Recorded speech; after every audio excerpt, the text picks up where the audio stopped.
Hey, Brad Thomas here. Pretty cool things. Ended up getting the Woodland Mills, the stump grinder. Very excited about this. Also, we recently also purchased the Wood-Mizer BMS 250 as well as the setter. Setter's not here yet, but we had Mr. Joe Main drop off this when he came up to the sawmill show. That's been fun putting together, learning a lot of things as I put it together, but it's nearly there. Just a few little tweaks. But right now, again, we're going to focus on putting together this stump grinder. We're going to put this on my dad's tractor, and we're going to go ahead and take out a stump that I have in my front yard at my house here in Tennessee. So stay tuned. I got to get all these four corners out. We got to get these nuts and bolts out. 13 millimeter seems to be doing the trick for me, and we'll go from there.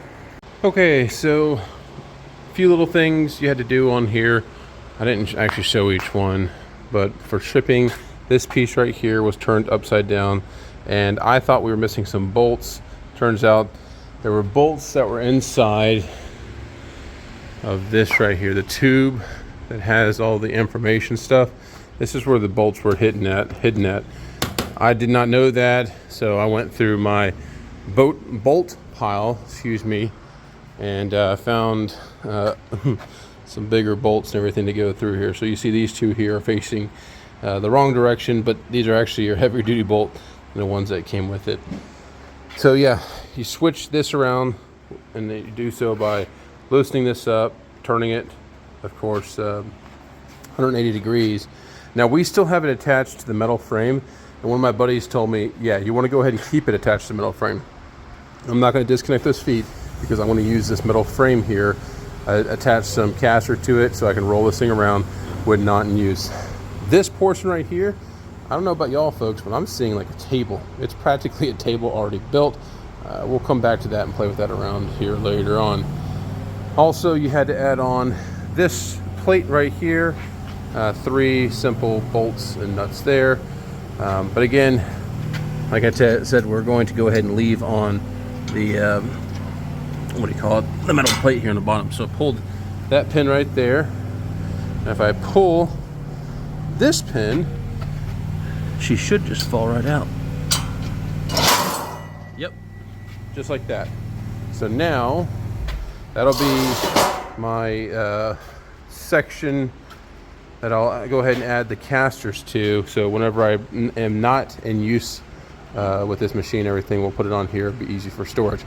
Now we're down here in Tennessee, and I have it hooked up to my dad's tractor, but we'll be taking this back up to Wisconsin. So again, by keeping it with this frame, easy to haul around, using the forks to move it around and to put it onto a trailer, and it'll be nice and secured, locked in place. Won't have to worry about that. We have not attached the shaft yet. It also said make sure your shaft length is correct. You may have to cut the shaft. Just by attaching what I have thus far, doesn't look like does not appear that we'll have to cut anything on the shaft. So I'll be making that connection here shortly and going from there. All right, let's go ahead and get this fully connected here. And we're going to test it out on a hackberry stump at my other property and see how she does. Hopefully the rain holds off for us. Okay, so now we've got the tractor loaded up. We're going to head over to my property. Daniel needs to load up. I need to get my truck as well, but the rain is holding off for a little bit, so let's see if we can get out there. I get my dad's water bottle off so it doesn't fly off. But yeah, very anxious to test this out. We did do a spin test on it. Very well balanced. I'm very excited how smooth that feels. I've got a feeling it's not going to be so smooth as we're grinding through a stump, but we'll see. Stay tuned. Okay, so this is the stump that I have been trying to burn out for like literally a year and a half. My dad's just rolling in here. We're gonna get the tractor out. Fortunately, it's just now starting to rain, so that kind of blows. But yeah, we're gonna go ahead and get this stump out of the ground. Probably give it a little second for the rain to go down and go from there. Okay, so I have the tractor set up here, and a few of my buddies and everything, they gave me kind of a heads up on this thing. You want to make sure that you're approaching the log where you're grinding on your right side. You go from the right further to the right. So as I have the tractor here set up, it makes sense. Now this is not a hydrostatic tractor. Now this is a hydro clutch, if you will, but I'm going to be operating in granny low, and we'll see how she does. So I'm going to set the camera up here. We'll see how this does. This was a hackberry tree that I've been trying to burn out for a long time, and we need to get it gone. I really want this thing gone because it's a pain to mow around. As you can see, I've got weeds and stuff growing all around it, and this should only make it easier. So stay tuned.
does it. I will say it's hard without what do you call it, hydrostatic.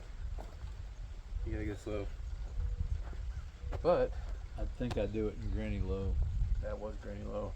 Oh. Okay, I'm sorry. All right, folks. So, yeah, again, first time using that machine. I am not proficient with it yet, as you saw. I will say it is very difficult without having a hydrostatic tractor. I say very difficult. I think I've got some learning to do. And you can see there's a few times, if I sped up the video, I'm not sure how I'll edit this, but you could see, I think a few times did the blade stop? Yeah, so yeah.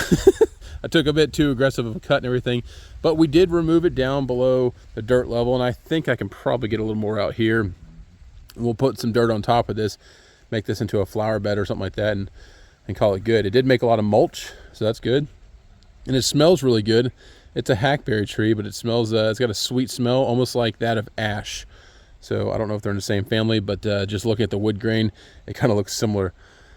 So that's the first running. Again, I am nowhere near proficient. I literally haven't watched a video on this stump grinder in probably a year or two. So I just figured I could probably wing it. I winged it, but I think I have some more learning to do. So yeah, stay tuned. We're gonna be doing a lot of stump clearing up in Wisconsin, but this is the kind of the first run. And right now, hey, it did the job. It did the job that I couldn't do with burning for over a year. I mean, so I'm happy with that. We did it. The video right here says 16 minutes. You can see I probably took, I don't know, say 14 minutes or so to actually take that out. That's not too shabby. 14 minutes for a stump, and that was a pretty good sized stump. All right, please like, subscribe. I've got a lot more learning to do, but we'll see you around, and hopefully this machine will live up to its reputation of being a bulletproof machine. Thanks.